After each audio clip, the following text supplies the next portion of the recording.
Сегодня поговорим про блесну провокатор РС. Что это за зверь такой? Какие у него размеры? Для чего он создан? Это следующий урок в цикле курса про калибло. И мы разберем с вами форму, разберем варианты, почему то или иное отверстие стоит именно там, где оно стоит, как изгибы влияют на поведение. И главное, какая сверхзадача была поставлена для изготовления этой блесны. Начнем, парни. Первое – это форма. Я использую вот такие формы. Это у нас медь, это у нас просто ST3, ну и, конечно, нержавейка. Размеры. Это у нас медь. Что мы имеем? Мы имеем размер 39,8, ну 40 мм. Ширина 16. Вес нашей заготовки 3,5 грамма. Легированная сталь 3,1, 60. В этом размере, кстати, модель создана. 24 ширина. Легированная сталь 7,1, медь 7,9, вес 8,7 грамма. 80 и 100. Ширину мы имеем 39,98. 22 грамма. Соответственно, блесна будет где-то 25. Нержавеечка 19,2. Какие размеры делать? Ну давайте начнем сначала с формы. Вот вы видите форму этой блесны провокатор РС. Она имеет утолщение спереди и тонкий конец на корме. Классика? Да, конечно, нет. Нарушение классики? Конечно, да. Для чего это нужно? Вы когда-нибудь ехали за машиной, скажем, за фурой? Ну вот вы идете за фурой, она идет сотку, вы идете за ней, крадетесь. Чуть только пытаетесь пойти на обгон, вас начинает колыхать, мотылять. Принцип простой. Фура своими размерами растекает поток воздуха, и вы за ней стоите как за камнем. Камень на быстром течении, а за камнем тишина. Вот такая задача была именно в этой форме. Именно такую задачу я ставил при создании вот такой формы для блесен в серии Riverside.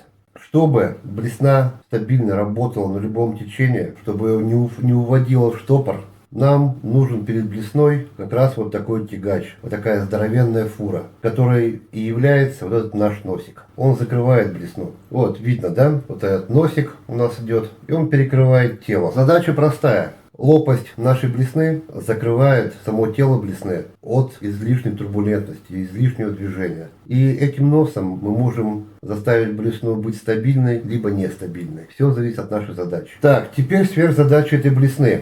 Сверхзадача простая. Работа на небольших глубинах. Цель – судак. Мне нужно было добиться не совсем стабильной игры с небольшими срывами и ловли на мелководных косах. Наша блесна должна была идти стабильно, потом на паузе резкий подрыв, и она переворачивается животом вверх. Снова пауза, снова переворот и равномерная проводка. Изгибами, выпуклостями мы можем изменять игру. Почему называется Riverside? Riverside, потому что мы ловим с берега, ловим поперек течения. Когда блесна идет вот так поперек течения, течение воздействует на блесну. Идут колебания, да? Как только она повернулась боком, течение бьет в углубление, блесну начинает задирать, она встает на ребро. И так как у нас нос уходит в сторону, по принципу кораблика, она начинает уходить.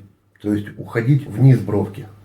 Течение слева у нас идет коса, вниз свал. И она начинает как бы резко нырять на глубину, идет вдоль бровки. Снова потяжка, снова мы ее вытаскиваем. В общем, задача соблазнить судака. Разумеется, вы на эту блесну можете ловить кого угодно. Начнем подробно с размерами. Длина этой блесны 58 мм. Ширина 24. Расстояние от передней части до отверстия 16 мм.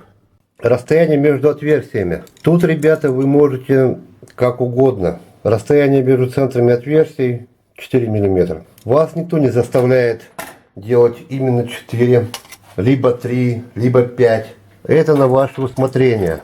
Вам никто не мешает взять, просто впаять вот такую скобку. Видно?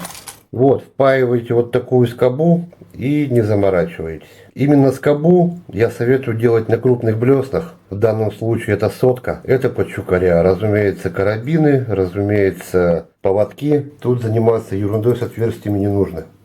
Теперь промерим углубление. Сейчас промерим всю блесну. и сделаем выводы. Самое интересное, да? Нужно нам промерить все наши выпуклости. 2,65. Заметили где? Идем дальше. 3,4. Дальше. 2,5. 1,78.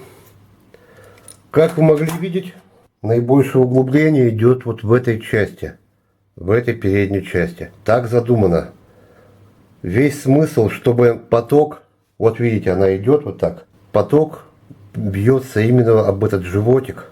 И именно он придает этой блесне такую игру. На корме вы также можете сделать глубокую выпуклость. И тогда она начнет идти не вот так, а вот начнет вот так размахивать. Вы добьетесь более размашистого движения. Вот такого. С чем ее использовать? Почему я поставил тройник, а не одинарник? Я поставил тройник, чтобы показать вам, что она так работает, что она может работать тройником, если вам очень этого хочется. Но я бы советовал ловить именно с ассистом, потому что судак, такая хитрая зараза, бывает щиплет за хвостик. Не атакует блесну, а именно щиплет гад за хвостик. И вот такие ассисты, они очень помогают эту заразу маленько приструнить. Он думает, что это хвостик, хватит, и он уже на крючке. Уже приехали. Как выбивать? Начинаете с центра, углубляете. Идете чисто по оси, пробиваете по оси. Ее начинает у вас искривлять. Кладете на стол и резиновой кияночкой пробиваете. То есть выравниваете ее. Потом снова переворачиваете и эту процедуру производите дальше. Почему именно вот этот размер 60? Это самый универсальный размер, на который можно ловить судака, баса, лосось, голавль, форель, хариус, самую разнообразную рыбу. Поговорим о других размерах. 40 мм. Тут, разумеется, если вам очень хочется, вы можете поставить тройничок. Это либо десятка, либо 12, что намного лучше. Но я же советую использовать именно ассисты. И вы сможете ловить и зимой, и летом. Толщина металла на всех моих формах 1 мм. Что это значит? А это значит, что игра изменится. Меня частенько спрашивают, как изменится игра с изменением размера. По трубкам, по колебалкам. Если мы хотим получить такую же игру какой-то блесны в размере 40 мм, нам придется изменить толщину металла. Чтобы добиться такой же повторяемости, идентичной игры, нам придется взять металл не миллиметр, а 0,6. То же самое, если мы сделаем такую же блесну, такой же формы, из заготовки в 100 мм, нам также придется изменить толщину. Она будет уже не миллиметр, а 1,5-1,4 мм. Теперь по щуке. Вот у нас заготовка сотка. Использовать тройники, да, с ассистами заниматься ерундой я вам не советую. Вот классика. Тройник на заднице, тройник на брюхе. Вот крепление. Вы также можете добиться размашистой игры, как у провокации плотвы. Можете добиться вот такой подвижной игры, как у провокатора РС. Все зависит от глубины нашей выпуклости или впуклости. Стабильность зависит от расстояния от начала блесны до отверстия. Полировать или нет, это ваше личное дело. Если, допустим, брать легированную сталь, которую также используют для судака, мне очень нравится, то ее полировать не нужно ни в коем случае.